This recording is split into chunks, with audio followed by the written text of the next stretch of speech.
Hey, what's up? Gonna tell you all about menstrual cups today.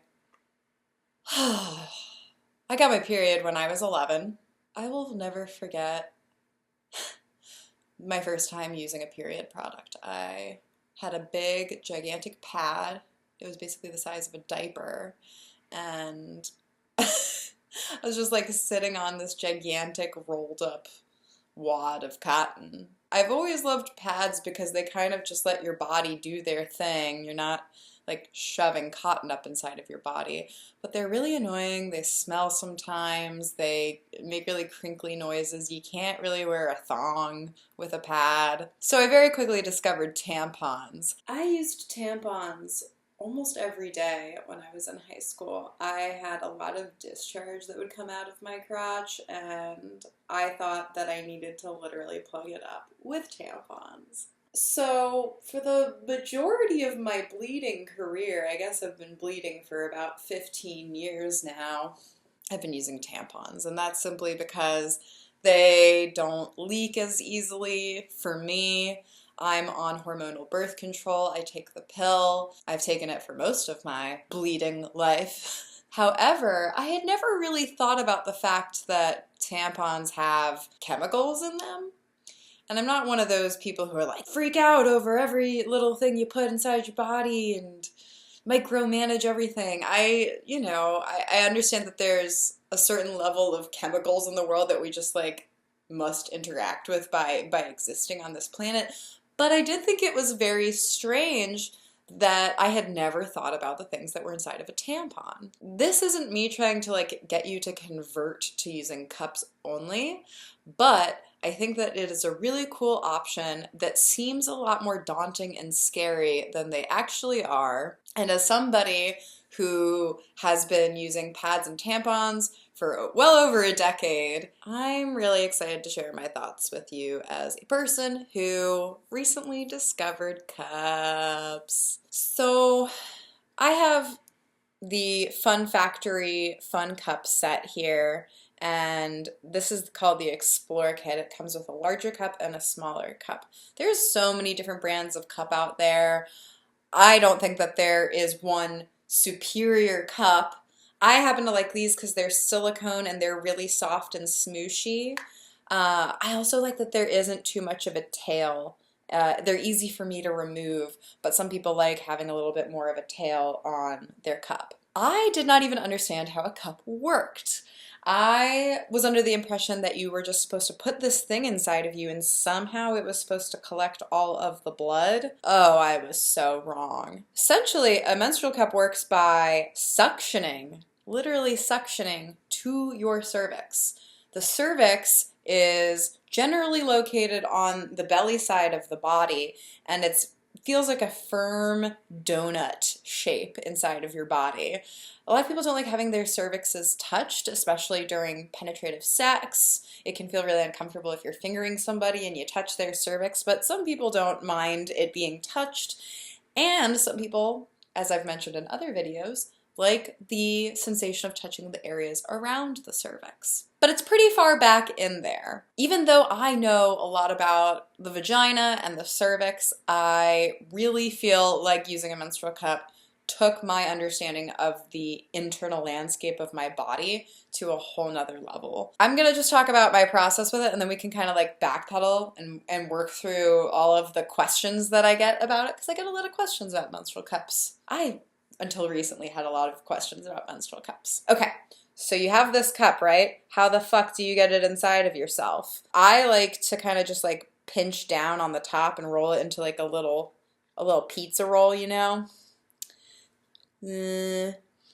Another way you can do it is just like literally fold it. I know it doesn't look all that different, but you can fold it into like this little shape, or you can literally do like, it's wet because I just washed it, or you can pinch it back like this. So it's a little bit more like a scoop, if that makes sense. And sometimes it's really easy to insert. Sometimes my vaginal discharge is enough lubricant to get it inside of me, but sometimes I also put a little bit of lube just so it's not like going inside of me. For my body, I happened to luck out with this particular shape right off the bat.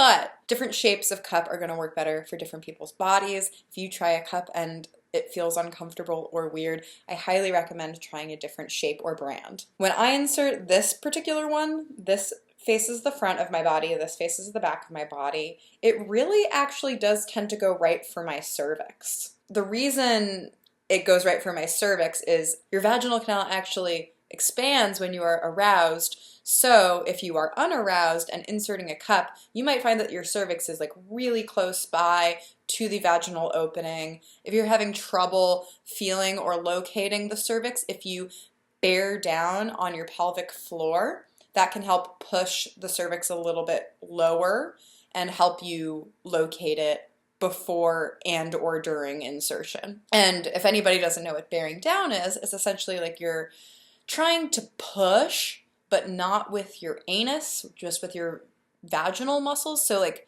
I'm doing it right now. It's not so much like a pelvic floor exercise as in a like letting go and bearing down on that vaginal wall. So like you're trying to push or expel something out of your vagina. That kind of helps bring the back of the canal a little bit closer. So I insert it. Sometimes it goes right around my cervix, and I can check to make sure it's attached by giving it a little tug, and if it has a little bit of resistance but doesn't fully come out, I know it's secure. And another way I can check is by inserting my fingers, 1 or 2 fingers, I like to do 2, and then kind of just like feeling around the front side and the back side to see if I can find my cervix. So if I don't feel my cervix, it's because this is covering it. But sometimes I insert it, I stick my fingers back there, oh, and there's my cervix. So I take the cup and I just kind of like push it back a little bit further, and that usually gets it going. There is absolutely a learning curve with menstrual cups. It took me several tries to figure it out the first time. I highly recommend trying to insert a menstrual cup for the first time in the shower, over a bathtub, over a toilet, all of that. I was really afraid of exercising or like going out for a long period of time with a menstrual cup in, and I was so brave that I didn't even put a pad in. I was just like, let's hope this fucking works. I did a bunch of exercises with this shit in my body, you know, only one at a time, not both. I did a lot of exercises with my menstrual cup in, and there were no leaks. And part of the reason there are no leaks is because it's created a seal around the cervix. It might sound weird to think about there being like internal suction on your body, but it's really relatively gentle, and the body can actually take a lot, as a matter of fact. Just a little bit of suction on the cervix isn't gonna hurt you. You can just take it off and put it back on with a little bit more gentle suction. It is a consideration if you have an IUD, however. If you have an IUD, the jury is really out on whether menstrual cups are going to work with your body or not. I've spoken to countless people, including doctors, about menstrual cups and IUDs, and there's no consensus. We do know that menstrual cups work just fine for a lot of people with IUDs. They haven't experienced any issues, but other people have found that it caused their IUD to be moved slightly in a way that made it feel uncomfortable, or it came out. A way of preventing this is by making sure that you are really releasing the suction on a menstrual cup before retrieving it. So like, let's say it's suction to my cervix. I like to push out like that and just kind of totally crumple it, releasing all the air before I pull it out.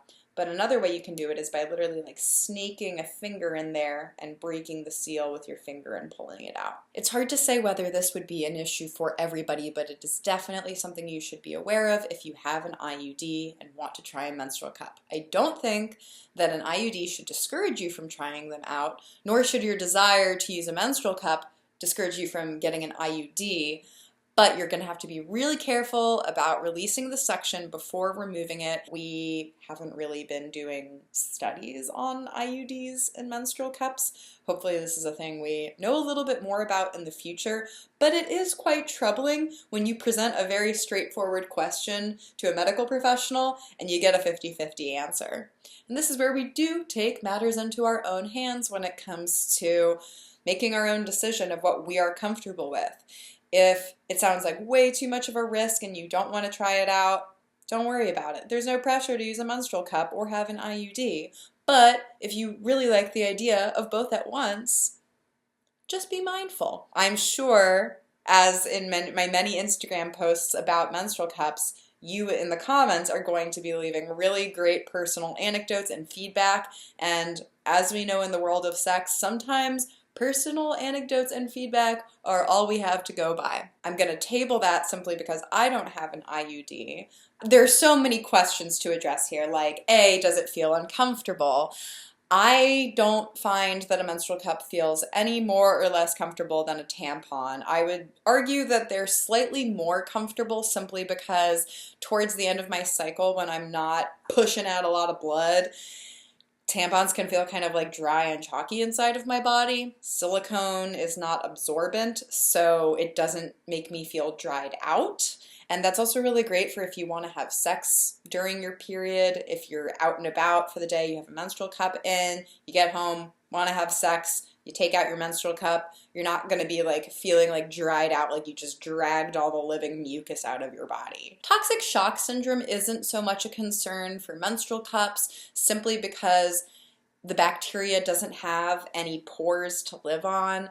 Silicone's non-porous, so nothing really clings to it. They say you can use a menstrual cup for up to 12 hours. I have definitely used a menstrual cup for that long, but I've also used a tampon for 12 hours and not had any issues. Everyone's body is very different in their sensitivities and what does and doesn't work for you. Honestly, toxic shock syndrome is a very scary sounding thing that happens very rarely. That doesn't mean that we shouldn't be aware of it, but you're not at any increased risk of toxic shock syndrome with a menstrual cup. Another question I get is about the cost. They cost definitely more than a pack of tampons or pads, but they're also reusable. They're really long lasting, they're non-porous, they're easy to clean with warm water and soap, any type of soap you would use on your body. I think that mild antibacterial hand soap is really ideal, but I also recommend boiling these in between cycles. Boiling essentially means filling up a pot of water, plopping them in there just like pasta, and letting them sit for 5 to 10 minutes. That fully disinfects them. And you can use them for years and years and years. You're not creating any waste product, and you're also not going to be spending money continuing to buy pads and tampons. I guess I forgot to mention that I also use period underwear. I like to sleep with period underwear on. There's a lot of companies that make period underwear. Sometimes I find them kind of uncomfortable. My period underwear really has a lifetime of like a year. And I like it, I enjoy sleeping in it, but it's definitely not like my full-time period solution. Another question I get about menstrual cups is, how do you go about changing it or emptying it in a public bathroom or, a workplace bathroom? That is definitely a thing that is going to depend on your personal comfort level with being open with your period. I personally don't have a lot of discomfort and just being like, oh, my bloody period cup, let me take this to the sink and wash it out. But I'm a weirdo like that. You might not feel like you want to parade your menstrual cup through the workplace bathroom to the sink and wash it out. If somebody walks in, that might be awkward for you, and that's very valid. I was at the mall recently and the bathroom was like really full, so I just kind of like kept it in my hand, brought it to the sink, washed it in the sink. If you only have one, it's like not that hard. Just kind of like washed it in the sink and then, went back into the bathroom and put it back in. If you're not drawing attention to it, it's not going to be a thing that people are really paying attention to, but it's a very valid concern, especially if there isn't running water right in the area with the stalls. That might be something to consider. But the good news is that they also can stay in for so long that it's probably going to be the thing that you can find a way to time it around work or times when you're going to be in public. Maybe your flow is so heavy that you're going to have to empty it more frequently than every 12 hours. But if you Put it in at the beginning of the day and have a larger cup. Chances are you're probably going to be good for the whole day. But again, you know, we all bleed in different amounts. We actually only lose about 6 to 8 teaspoons of blood during our period. You know, some of us bleed a bit more or a bit less. The volume of liquid coming out of our body isn't as much as it appears to us in our brains when we're like watching it come out. A menstrual cup can actually hold a lot. I think that having some pads to use as a complementary way of picking up the slack when you can't exactly change your menstrual cup is a really great thing to have as a backup anyway. And again, like, this isn't to say that menstrual cups are like objectively better. They're just a new option that is available to us in the world that I really think has been underexplored and under talked about. Even myself as a sex educator was really apprehensive about trying out menstrual cups. So if you feel apprehensive, like, I'm right there with you. There's no need to like pressure yourself into trying this thing out. We don't all feel comfortable inserting something inside of our body. Like, that's very valid too. Maybe you just want to stick with pads and period underwear. I think something really special about menstrual cups is that you get to see everything you collect throughout the day.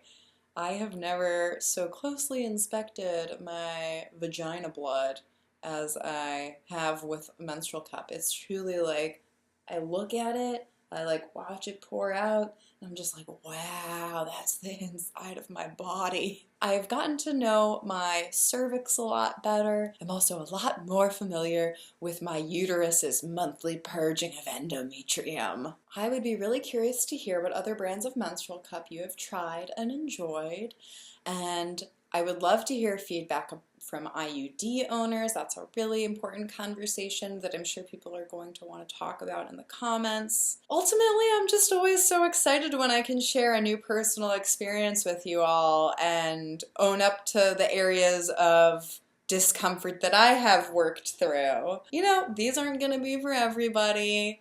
Stick with your pads and tampons and period underwear. If they're your jam, you know, stick with them. I think that it's just great to have options. I'm really excited to see where period cup development goes in the future. And let me know if you have any other questions. I will respond to cup-related questions in the comments.